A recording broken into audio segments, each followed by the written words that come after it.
امروز میخوام در مورد ناخن‌های مقداری باهاتون صحبت بکنم. افرادی که دوست دارن بدونن که ناخن‌هاشون رو چجوری میتونن رنگ بکنن تا اینکه بتونن مشکلات مختلف رو توی بدنشون برطرف بکنن، این ویدیو رو حتما با من همراه باشید و از دست ندید. به نام خدا سلام، من ساناز امینی هستم، متخصص سلوک تراپی. با یک ویدیوی جذاب دیگه در خدمتتون هستم در رابطه با سلوک. ببینین امروز میخوام در مورد ناخن یه سری اطلاعات بهتون بدم.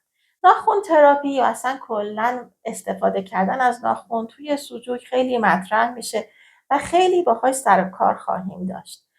به خاطر اینکه ناخن‌ها هم یکی از میکروسیستم هایی هستن که هم برای تشخیص توی بدن استفاده میشن و هم برای درمان. حالا به چه ترتیبی؟ من الان توی این ویدیو میخوام بهتون بگم که ناخن‌های دست و ناخن‌های پا هر کدومشون با کدوم یکی از ارگان‌های بدن در ارتباط هستن. ببینین کلا ناخن‌های دست رو ما در رابطه با ارگان‌های ینگ در نظر میگیریم، ناخن‌های پا رو در رابطه با ارگان‌های یینگ. اگر یادتون باشه توی دندون‌ها هم میگفتیم فک پایین مربوط به ارگان‌های یین هست و فک بالا مربوط به ارگان‌های ینگ. کلا ینگ چون بالاتره، معمولا ما بالاترها رو توی بدن برای ینگ در نظر میگیریم. الان دست‌ها از پاها بالاترن، پس بنابراین ناخن‌های دست میشن مربوط به ارگان‌های ینگ. حالا ما میایم 3 تا از بین اون 6 تا ارگانی که حالا داریم در رابطه با یین یا ینگ، میایم 3 تاشو توی دست چپ قرار میدیم، 3 تاشو توی دست راست. حالا تقسیم بندیش به چه ترتیبی انجام میشه؟ 3 تا از انرژی هایی که معمولاً ینگ ترن. ببینید ما توی سلوک یک انرژی هامون هم بعضیاشون یین تره، بعضیاشون ینگ تره. مثلا انرژی داغی و گرما و باد معمولاً ینگ تر از انرژی سرما و رطوبت و خشکی هستن. ما میایم انرژی هایی که ینگ تر هست و تو دست چپ در نظر میگیریم، انرژی هایی که یین تر هستن تو دست راست در نظر میگیریم. یعنی چی شد؟ یعنی انرژی های داغی و گرما و باد رو میذاریم توی دست چپ، انرژی های سرما و خشکی و رطوبت رو میذاریم تو دست راست. به همین ترتیب پا، انرژی های داغی و گرما و باد رو میذاریم توی پای چپ، اون انرژی های سرما و رطوبت و خشکی رو توی پای راست قرار میدیم. چرا؟ چون که کلا سمت چپ ینگ تره، سمت راست یین تره. حالا چجوری تقسیم بندی میکنیم؟ این 2 تا انگشت رو کلا بذاریم کنار. انگشت شست رو با انگشت میانی رو کلا بذاریم کنار. این 3 تا انگشت رو ما در نظر میگیریم. توی دست راست به این ترتیب برنامه ریزی میشه. این انگشت مربوط به انرژی رطوبت، این انگشت مربوط به انرژی سرما و این انگشت مربوط به انرژی خشکی میشه. گفتیم حالا ینگشون یعنی چی؟ این انگشت میشه معده، این میشه مثانه و این هم میشه روده بزرگ. خب پس میشه معده، مثانه، روده بزرگ. این 3 تا انگشت به این ترتیب برنامه‌ریزی میشه. توی این دست هم به همین ترتیب باز دوباره این 2 تا انگشت رو کاری نداریم. قرار شد که یک سری از ارگان ها این قسمت باشن. این میشه انرژی باد، انرژی گرما و انرژی داغی. حالا گفتیم که ینگ رو در نظر میگیریم، پس این میشه کیسه صفرا، روده کوچک و نخاع. پس چجوری شد؟ از اینجا من به ترتیب یک بار دیگه به شما میگم. معده، مثانه و روده بزرگ. خب این مال این دست. کیسه صفرا، روده کوچیک و نخاع. اینا شد توی دست. ما به همین ترتیب توی پا یین ها رو داریم.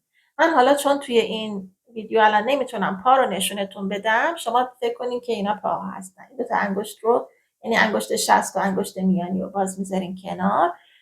این دفعه توی پا انگشت کوچیک توی پای راست میشه طحال، انگشت حلقه توی پای راست میشه کلیه، انگشت اشاره توی پای راست میشه ریه. توی پای چپ به چه ترتیبیه؟ انگشت کوچیک توی پای چپ میشه کبد، انگشت حلقه توی پای چپ میشه قلب و انگشت اشاره توی پای چپ میشه مغز. ما پس به این ترتیب تقسیم بندیمون رو انجام میدیم، هم توی پا هم توی دست مشخص شد. حالا شما اگر بیاین توی دست یا توی پاتون از لاک این رنگ یا ماژیک این رنگ استفاده بکنید، میتونین انرژی مربوط به خودش رو توی اون قسمت اضافه بکنین. اگر که از رنگ مقابلش استفاده بکنین کم میکنین. یعنی چی؟ یعنی مثلا من میخوام انرژی رطوبت رو توی معده افزایش بدم. این انگشت مال معده بود، پس میام لاک زرد میزنم. چرا؟ چون رنگ انرژی رطوبت زرده. میام به این انگشت لاک زرد میزنم، یا اینکه با ماژیک زرد انگشتم رو رنگ میکنم. اگه خواستین توی طحال این کار رو انجام بدین، میاین انگشت کوچیک توی پای راست رو رنگ زرد میکنین. اگر شما بخواین که توی قلبتون انرژی گرما رو افزایش بدین، میرین سر وقت پا، چون که قلب جزو انرژی های یین هست و قرار شد یین ها هم توی پا باشن. توی پای چپ میاین انگشت اشاره پای چپ رو رنگش رو قرمز میکنین، ناخونش رو، یعنی ناخونش رو لاک قرمز میتونین بزنین یا اینکه از رنگ قرمز استفاده بکنین.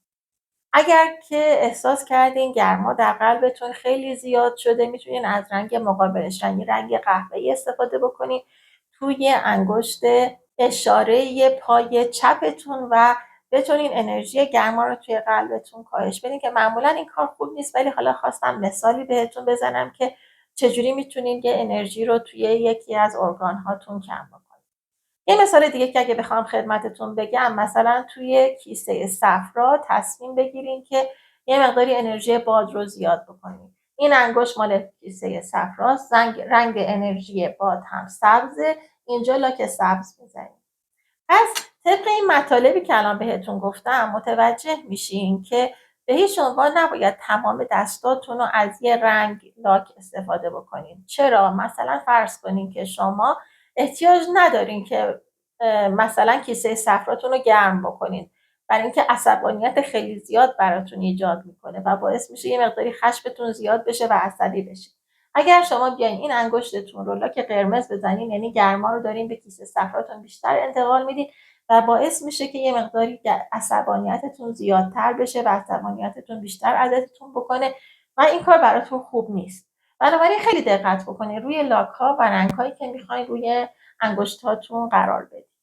معمولا استفاده کردن از ناخن مصنوعی یا اینکه استفاده کردن از کاشت ناخن روی ناخن‌ها میتونه اثرات بدی رو توی بدن داشته باشه، به این دلایلی که بهتون گفتم.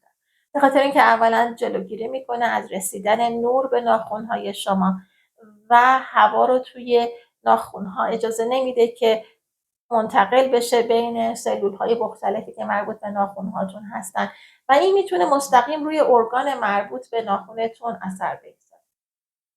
ویدیو منو لایک کنین و اگر که تا حالا کانال رو سابسکرایب نکردین سابسکرایب بکنین. من میخوام در ادامهش بهتون بگم که شما چجوری میتونین غددتون هم به این ترتیب کنترل بکنین. خیلی راحت میتونین توی بدنتون غددتون رو هم کنترل بکنین. پس بنابراین تا آخر ویدیو با من همراه باشین که در مورد غددم میخوام باهاتون صحبت کنم. خب حالا در مورد غدد میخواستم باهاتون صحبت بکنم. برای کار کردن روی غدد کافیه که از انگشتای پا فقط استفاده بکنید. حالا به چه ترتیب انجام میدیم این کار رو؟ همینطور که بهتون گفتم توی انگشتای پا اگر اینا رو پا در نظر بگیریم، این انگشت مربوط به انرژی رطوبت میشه، این انگشت مربوط به انرژی این انگشت مربوط به انرژی سرما میشه و این انگشت هم مربوط به انرژی خشکی میشه. حالا غددی که ما در رابطه با هر کدوم از این انرژی ها داریم به چه ترتیبیه؟ انرژی رطوبت غده پانکراس باهاش در ارتباطه، انرژی سرما غدد جنسی باهاشون در ارتباطه و انرژی خشکی هم غدد فوق کلیه. پس بنابراین ما اگر که روی این انگشت ها کار بکنیم توی پا، میتونیم روی این غدد هم کار بکنیم. یعنی که این انگشت کوچیک پای راست مربوط به غده پانکراس میشه، انگشت دوم مربوط به پای راست میشه مربوط به غده جنسی و میتونین از طریق اون غدد جنسی رو کنترل بکنین و این انگشت توی پا، یعنی در حقیقت انگشت اشاره توی پا هم مربوط به فوق کلیوی میشه. توی این دست به چه ترتیبیه؟ توی این دست هم اینجوری در نظر بگیرین که اینجا قرار بود مربوط به انرژی باد باشه، اینجا قرار بود مربوط به انرژی گرما باشه و اینجا هم انرژی داغی. پس بنابراین انگشت کوچیک توی پای چپتون میتونین با قده تیموس ارتباط برقرار بکنین. با انگشت حلقه توی پای چپتون میتونین به تیرویدتون دسترسی پیدا بکنین و با انگشت اشاره توی پای چپتون میتونین با قده هیپوفیز ارتباط برقرار بکنین. اینها همه توی پا البته انجام میشه و شما میتونین با تحریک کردن ناخونها به چه ترتیبی که الان بهتون میگم، تحریک کردن ناخونها میتونه با یه ناخون انگشت مقابلتون پیش بیاد. به این ترتیب میتونید شما ناخونهاتون رو تحریک بکنید. یعنی با این ناخونه این دستتون شروع کنین به فشار دادن و بهتره که فشار دادن دردناک باشه توی ناخون دست مقابلتون. این کار رو یعنی در حقیقت ماساژ دادن ناخونها رو انجام بدین و بتونین مشکلات رو توی بدنتون برطرف بکنین. پس من اگر بخوام خیلی خلاصه بهتون بگم، قرار شد که دست‌های ما ارگان‌های ینگ باشه، پاهامون ارگان‌های یین و همچنین غددمون. حالا ترتیبش به چه ترتیبیه؟ از این سمت اگر بخوام حرکت بکنم، این میشه مربوط به انرژی رطوبت، این میشه مربوط به انرژی سرما، اینو باهاش کاری نداریم. این هم میشه مربوط به انرژی خشکی. از این طرف بخوام حرکت بکنم، این میشه مربوط به انرژی باد، انرژی گرما، به این کاری نداریم و این هم مربوط به انرژی داغی. همین کار رو توی پا هم به این ترتیب باید انجام بدیم و میتونیم از طریق ناخونهامون مشکلات بدنمون رو خیلی راحت برطرف کنیم. این برای تشخیص هم میتونه استفاده بشه. یعنی شما اگر که دیدین هر کدوم از انگشتای پا یا انگشتای دستتون مشکلی توش ایجاد شد، مثلا لکه سفیدی توی انگشتتون افتاد یا اینکه ناخونتون بد فرم شد یا هر مشکلی توی ناخونهاتون ایجاد شد، میتونین تشخیص بدین که توی بدنتون توی همون قسمت چه مسئله‌ای داره. در مورد تشخیص بیماری از روی ناخون من بعداً ویدیو درست میکنم و بهتون آموزش میدم که کلاً چه مشکلاتی رو میتونین از روی ناخونها بفهمین و چجوری میتونین اونها رو درمان بکنین. فعلا تا این حد میخواستم در رابطه با رنگ‌های ناخونهای مختلف باهاتون صحبت بکنم که امیدوارم براتون مفید بوده باشه. خیلی ممنون از اینکه ویدیو رو تا اینجا با من همراهی کردین. تا ویدیوی بعدی همه شما دوستان عزیز رو به خدا میسپارم. خدا نگهدار.